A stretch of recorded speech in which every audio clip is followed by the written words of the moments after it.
Sukhpal Singh ਦਿੱਲਾਂਵਾਲੀ, Kaithal Haryana, BK ਜੂਦਾ ਖਜ਼ਾਨਚੀ, ਉਹ ਹੁਣ ਉਹਨਾਂ ਤੋਂ ਬਾਅਦ ਤਜਿੰਦਰ ਸਿੰਘ ਛੀਨਾ, ਪ੍ਰੈਸ ਸਕੱਤਰ ਕਿਰਤੀ ਕਿਸਾਨ ਯੂਨੀਅਨ, ਉਹ ਤਿਆਰ ਰਹਿਣ। आओ जी सुखपाल। सतपाल है, सुखपाल सतपाल पर लिखने वाले सुखपाल है।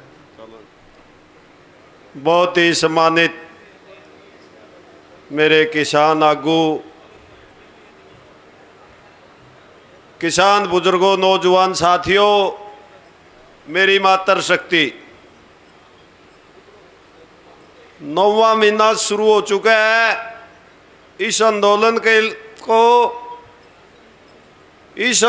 के आप लोग जो नीचे बैठे 9 महीने से अगुओं की बात सुन रहे हो, सच्चे सिपाही आप लोग हैं। मैं आपको शीश झुका के प्रणाम करता हूं। हमारा एक ही निशाना लेकर हम दिल्ली आए थे, किसान बुजुर्गों और नौजवान साथियों। भाई, जो मोदी सरकार ने ये 3 काले कानून किसानों के ऊपर लगाए हैं और जो MSP पर कानून नहीं बनाना चाहती है केंद्र सरकार, इसी बात को लेके हम दिल्ली में ये मोर्चा लगाया है। और मेरा सभी से यही अपील है, जो हमारे आगू हैं और संयुक्त मोर्चा के हैं, भाई इस बात से ना भटके। कहने वाला तो कुछ भी कहे, राजनीतिक लोग कुछ भी कहे, लेकिन हमारा निशाना सिर्फ एक ही मछली की आंख पर रखना चाहिए हमने, जो हमारा मेन मुद्दा है। जो जब हम यहाँ से जीत कर चले जाएं, आप चाहे कुछ करो, कोई भी अपना फैसला ले सकता है। मेरा एक और अनुरोध है संयुक्त मोर्चा से, जितने हमारे किसान भाई शहीद हुए हैं, सभी का एक स्थान पर स्मारक, किसान स्मारक, शहीद स्मारक बनाना चाहिए, ताकि क्योंकि हम यहाँ से जीत के जाएंगे तो किसान की समस्या फिर भी खत्म नहीं होगी। आंदोलन हमने फिर भी करने पड़ेंगे। किसी भी स्टेट में अगर कोई समस्या हो तो आवाज़ दे, और सभी स्टेटों के किसान एक साथ होकर लड़ाई लड़े, तभी आप बच सकते हैं। क्योंकि आने वाले समय में राजनीतिक लोग भी नीचे नीचे एक होने लग रहे हैं। भाई, अगर किसानों का जत्था बन गया तो आने वाले समय में आपकी वैल्यू खत्म हो जाएगी, तो हमने भी अलग पॉलिसी बनानी पड़ेगी। अगर ये तीनों काले कानून लागू हो जाते हैं तो इसमें कोई शक भी नहीं है, भाई अडानी अंबानी और जो कॉरपोरेट जगत है, नहीं, हर चीज पर उनका कब्जा हो जाएगा। आपको तो सिर्फ सामान ही मिलेगा, और वो भी लाइन में लग के मिलेगा, और वो मिलेगा भी इतना महंगा कि आपके बस की बात नहीं होगी। क्योंकि हम फिर लेबर की श्रेणी में आ जाएंगे सारे, जिससे हमारा गुजारा करना बहुत मुश्किल हो जाएगा। वही हिटलर की नीति थी, भाई लोगों को इतना कमजोर और गरीब बना दो, भाई वो जिंदा रहने को ही तरक्की समझे। आप पर भी ये जो मोदी की सरकार है, यही नीति लेकर चली हुई है। भाई इस देश के किसान को इतना कमजोर कर दो, इतना मजबूर कर दो, इस देश में इतनी गरीबी बना दो, ताकि लोग जिंदा रहने में ही अपनी तरक्की समझे। इनका एक ही मकसद है, जितने लोग गरीब होंगे उतना ही लंबा आप शासन कर सकेंगे। इसलिए आप लोग 74-75 साल के बाद जागे हो। इस देश के असली मालिक किसान हैं। महात्मा गांधी जी ने कहा था, ये कृषि प्रधान देश है। जब तक गांव का विकास नहीं होगा, इस देश का कभी विकास नहीं हो सकता। लेकिन आज ये गांव वालों को बर्बाद करना चाहते हैं।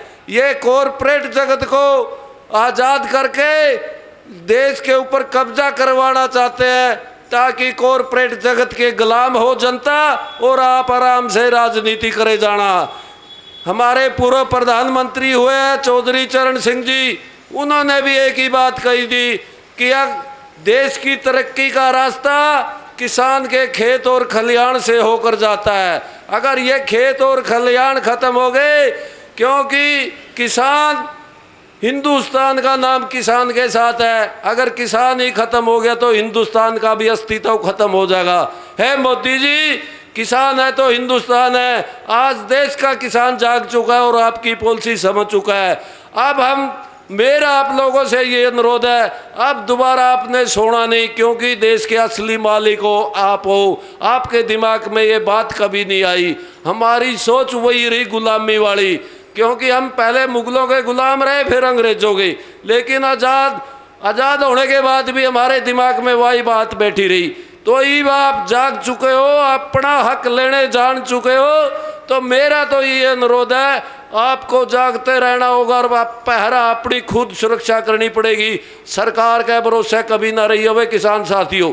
राजनीति वालों लोगों ने तो कुर्सी चाहिए, वो किसी के भी नहीं होते, वो अपने परिवार के भी नहीं होते, अपने रिश्तेदार सगे संबंधी के भी नहीं होते, वो आपके कैसे हो जाएंगे? वो तो सिर्फ वोट चाहिए। आपके एक जो अभी अध्यक्ष बने पंजाब के, उन्होंने भी एक बयान दिया था, भाई मेरे पास आइए। भाई तेरी हमने क्या जरूरत है, तू ही आएगा हमारे पास। सबसे बड़ा खजाना इस गद्दी पर बिठाने वाला तो ये वर्ग है। हमने तेरे से कोई जरूरत नहीं है, पर तेरे को ही आना पड़ेगा। ये सोच है हमारे राजनीतिक लोगों की। इनसे बच के रहना। हमारा धर्म है किसान और खेती करना हमारा कर्म है। भाई कोई जात नहीं, कोई पात नहीं, ये बात समझ लेना। हमारी जात है किसानी और धर्म है खेती करना। इस बात पर अटक रही हो किसान साथियों। राजनीतिक वाले लोग फिर छलने आएंगे गांव में, क्योंकि हमारे सिर पर चुनाव है। इनके बहकावे में मत आना, किसानी के साथ रहना और जो अच्छा लगे उसको सपोर्ट करना। क्योंकि हम वोट डालने के बाद घर बैठ जाते हैं, उससे दोबारा ये नहीं पूछते भाई जो आप लोग वादा करके चले गए थे, आपने उसमें से कितने वादे पूरे किए हैं। आप लोगों को जागना पड़ेगा। मेरा ये अनुरोध है, जागते रहियो, सोना मत। अगर आप सो गए तो 150 साल भी आप आज़ाद नहीं होंगे। किसान एकता, किसान एकता, बोले सोनिया, पंजाब हरियाणा एकता। बस मेरा तो ये अनुरोध है, जागते रहियो, जीत आपकी होगी और हार उनकी होगी जो हमारे साथ सड़क रहे हैं। जय जवान जय किसान।